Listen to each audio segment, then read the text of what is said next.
Hello guys, in this video I'll show you how you can install Armor HUD for Minecraft 26.1. So without further ado, let's get started. First of all, open a browser, go to Modrent here, and then you need to go to Discover Content Mods, then select UQ's Armor HUD here. Then you just need to click on it, versions, platform, select Fabric, game versions 26.1 and download it. Then you need to look for UQlib. Select versions 26.1, select for Fabric as well. Then again go to mods, Fabric API, versions, game versions 26.1, download, right? And download it.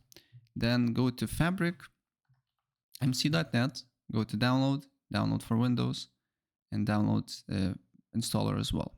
Then you should have these 4 files. So first of all, what is just to do here is completely close Minecraft launcher, then go to Fabric installer, wait for a couple of seconds, and then install. Once it's done, go to Minecraft launcher, wait for a couple of seconds until it loads up.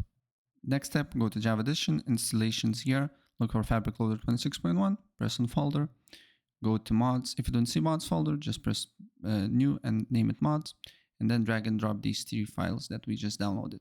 And then load Minecraft through Fabric Loader and wait for a couple of seconds. So guys, now I'm in the game, and if I, as you can see here, equip my armor, there will be a second HUD. So yeah, that's basically it. And if I help you out, please press like button and subscribe for more. Take care. Bye.